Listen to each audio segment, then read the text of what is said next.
Also a thrill for the fans of Knight Rider star David Hasselhoff, who was on hand, along with his car KITT. David was there to sign autographs, and I had a chance to speak with him during a break. David, let us welcome you to Good Day. Let me ask you first about Knight Rider, which obviously is important, and specifically the most recent episode, because this is a special one for you. Maybe people saw it just a few nights ago on Friday night. This was a show that I fought for about 4 months with the studio and the network. They have an idea of Knight Rider, and so do I. Their idea is KITT versus Rockets of the Week and Tank of the Week. You know, they must have a big adversary for KITT. My idea of Knight Rider is about people, emotions, humor, and charm. And they said this show was too mushy. I said, hey, wait a second. I'm going to marry my wife on TV. She recreated her role. She did 2 other episodes of Knight Rider before playing the same character. Right. So I said, we wanted to do a trilogy in the beginning. Boy meets girl, boy loses girl, boy gets girl. And then we had the whole idea that she was going to get killed because they can't have the Knight Rider married. So it was a big fight. I came up with a whole idea, came in and mapped it out for the guys. And I said, look, I can get incredible press on this. The Young and the Restless, the biggest, absolutely the biggest star in daytime TV, and you gave it up. Now, did you give it up because it was a courageous move? Did you give it up because you were bored? What? Why would you give that up? Both of those reasons. One, it was courageous because they kept offering me buckaroos to stay. How much did they offer you? They offered me $2,000 a day, and I was working 4 and 5 shows a week. So it's a lot of money. In daytime, it's a lot of money. 10 grand. Yeah, and it was, and I said no. Why? I was bored. I was tired of talking about furniture. My wife kept saying, why won't you buy furniture? I said, I got to take care of the kids in the ghetto. The storyline went on 6 months, you know, and I felt like Hercules and the Mole Man. You go to work, you know, before the dawn, you come out and there's no sunlight at CBS. So it was a great beginning. It gave me great training, and I just took it on a whim. And the only reason I got Knight Rider, because when I left, I struck out on about 7 series, and I said, here it is, babe, you're out of work. So I was going to go to New York and try musical comedy, which is what I started in. But I got Knight Rider because I was on an airplane, and Brandon Tartikoff was on the same airplane. And he kept looking at me real strange, and I turned to the guy next to me, and I said, this guy's looking at me real strange. He says, that is no strange guy, that is the head of NBC. So I did hair, makeup, and nails, and went up to try and meet him, and I'll make a long story short, I tested for Knight Rider the very next day. And he talked to you on the plane? No, I couldn't get to him because it was turbulence, and the stewardess said, sit down. I said, what do you mean, sit down? I said, there's a job over there. I just struck out in 7 series. I'm out of work. So I came home, and I said to my wife, do you know a guy named Brandon something or other? And she goes, my wife, his name is Catherine Hicklin. She's on Capitol, used to be on a show called Texas. And she said, yeah, he's the head of NBC Entertainment. And I said, well, I think he noticed me on the airplane. The next day, the phone rang, and your manager said, I've been trying to get you in on this role for 6 months, but they wouldn't see you. The president of NBC wants to test you. So right then and there, I knew it. I said, this is it. David, I'm confused by one thing. You said to your wife, do you know, you weren't married at the time? No, I was not married to her but then. You were with her? Yeah, so, yeah, okay. Right. She's my fiance. Right, okay. And Knight Rider hits, and you're in business. Knight Rider hits, and they say, you got good news and bad news, kid. You got a series, but you're up against Dallas. And every paper in the country, and probably including yours, panned it and said it was a show about an old man, a stud, and a talking car. And David Hasselhoff was a hood ornament. I don't know anymore. I think I'm the talking car. I could be the hood ornament. But we persevered. We believe in the show, man, from day one. I mean, I said, you know what? I said, write the bad reviews. At least somebody's writing about us. And let me talk another aspect of your career. And I'm not trying to ignore Knight Rider. Mention as much as you want. You worked in the Cartier affair, right, with a woman by the name. What's her name again? Joan Collins. The good bitch of the West. You want to give us an honest feeling of what that was like working with her? Now, you say the good bitch of the West. There's lots of different stories about this particular woman, Mr. H. I would get up in the morning and I'd knock on her door about 6 o'clock and I'd say, good morning, Joan. You're throwing your tantrum today. Would you get it out of the way so we can have some fun? And she'd go, oh, God, David, come in. We fell in deep like. Right away. Right away. I mean, she's a professional, and she's a perfectionist. And difficult to work with, David. If she doesn't get her way, she'll have your head. But with me, it was a piece of cake. We hit it off great. We had no problem. We only had one fight on the show, and that was just a difference of opinion about a scene. But no, we had a ball. Besides, she's got the best thighs in Hollywood, and the woman is still beautiful. In Peter Pan, is that correct? Where did you find that? I like that. That's cool. That's cool. Peter Pan. I played Nibs. You didn't even have the lead.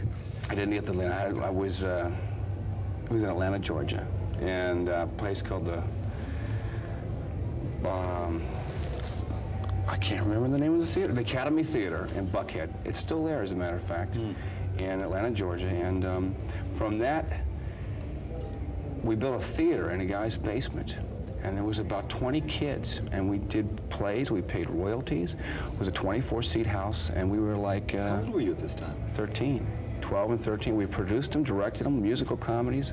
Were you in school at the time? Oh, yeah. After school, we'd go there. It was called the Valley Theater, and it was run by this kid named Gary Inc., and he was the producer-director, and I was the little star. And was it at this particular time of your life, you knew you're going to be, this is your future, there's no question about it? Yeah, I think it's important. If you, at 7 years old, I knew I was going to be a big star. You know, it was like this. I don't know why. I just believed it. It was... What happened at 7? At 7, I saw a play called Rumpelstiltskin, and I said, that's it. That's what I want to do. And I think if you believe and you find out what you want, you create your own environment. I believe in positive thinking. I believe in affecting my environment instead of the environment affecting me. You know, you got to come in and take over if you're going to make it in this world. And I think when I was 7 years old, somehow that came in my head. Then when I got to Hollywood, I realized it's a different story. But now that I look back and I talk to the kids, I just tell them you get involved as early as possible to find out if you really want to do it, because it's a rough road and it's a very unfair road. And it is full of heartbreak, and it's full of pressure, and it's full of major problems. Let me pick up. Give me that. I mean, here you are, obviously terrifically successful. Guys think you're terrific looking, and women are clearly falling over their feet to get to you. Where are they? They're here, David. Now, just hold on. Stand up. David, hold on. Where's the heartbreak? Where's the pressure? Where have been your failures? I read through your career, and I see a fabulous road to success, and quick. Yeah. Where's the heartbreak? Where's the unfairness? Where have you been treated unfairly, David? Unfairly, it's not as if I've been treated unfairly, but other people have. I have dear friends that should be working, but because of fate, they weren't at the right place or the right time, and now they're alcoholics, you know, because they never made it, you know, and it's tough. It's tough once you get on top, like Knight Rider. What happens after Knight Rider's off the air? Who knows? You can look in the TV guide, man. You go back. That guy used to be David Hasselhoff. That's right. Yeah, exactly. And so it gets real scary, you know, because I love it. I love being on top of this thing. I mean, I eat it up. Are you afraid when it might fall off? I'm afraid that I know that I'll have a backup deal to move on, but I mean, I just assume I'd rather go on for another 4 or 5 years. I'm having a blast. But the pressures are 14 hours a day. Live week to week by ratings. 1 minute you're on top. The unfairness is, before my wife was on TV, everyone treats you great because you're on TV, and then you turn around and they treat her like you know what when you're not around. The same thing happens with managers and people that travel with me. That's unfair.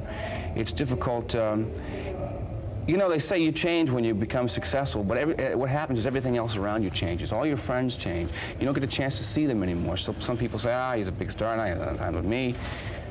The problem is I have no personal life, which is okay.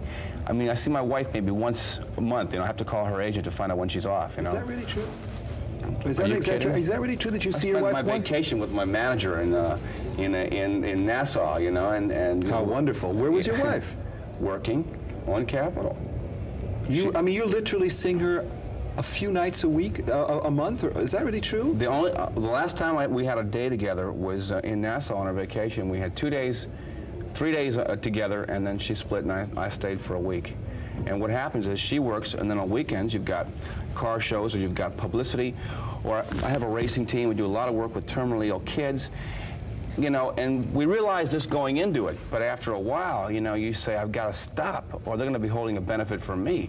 David, excuse me, I mean, I don't need to pry into your life, but how can you keep a marriage going when you see the person that presumably you love the most once or twice a month? I couldn't do that in my life. How do you keep a marriage going?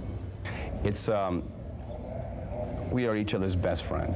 We realized when we got into it that we love each other. but we would not be happy unless we were both working. So right now, things are working just fine. It's just, hopefully she'll be off the soap. She will have her own series so that we will go into hiatus together, where we could have 3 months to rekindle, you know. So right now, it's working. It's a grind, though, man. It's a grind. Let me ask you one question about marriage. Why'd you get married? Because I fell in love with my wife. But why get married? Because lots of people your age are saying, let's live together. We don't have to get married. Why marriage? Because I wanted Catherine to feel like she was special. And it wasn't just another fling or another lover. I wanted her to feel that she was the one. And also, I believe in God, and I believe in marriage. And besides that, Catherine looked great in a wedding dress. Dave, let's talk about something. Your reputation is of a man who is very, very committed to kids, and particularly ill children. What's the origin of this interest in sick kids? It came from a guy named Randy Armstrong, who was 16 years old and came to visit the Knight Rider set. I get emotional every time I talk about this kid. This has been 4 years ago. And he was buried in his Knight Rider hat and jacket, and his last wish was to meet David Hasselhoff, and that's pretty heavy pressure, man. And since then I've had 100 kids come to see me, and some from Romania. We had one from Yugoslavia, England. Their last wish is to ride in KITT or go to Disneyland or meet Mr. T or David Hasselhoff, and so we founded a race team, an Indy race team, with Ari Leyendyke, who is our driver. Race for Peace. Called Race for Life. Race for Life. And what it is we grant the wishes of terminally ill kids. We bring them to the races to meet the Knight Rider. In fact, every town that we come into, we contact the Make-A-Wish Foundation or the Starlight Foundation, and also the Burn Foundation, and we bring the kids out. But it was something that I really think that's one of the reasons I got Knight Rider. You know, is it because somebody said that, hey, if he's a Knight Rider, he can bring happiness to a few kids. So let's give him this shot for a little while, you know. So and it's a way to pay back, because I mean, I'm complaining because I lost my luggage. You know, these kids are dying, man, and there's a lot of them out there. I mean, a lot. And when they come to the set and they run into your arms and they say they love you, you know, and they're 4 years old, you turn into jello, man. So we figured out a way to raise some serious money and to help as many as we can. And we intend to make a couple $1 million for these kids next year, and these kids are going to be flying everywhere.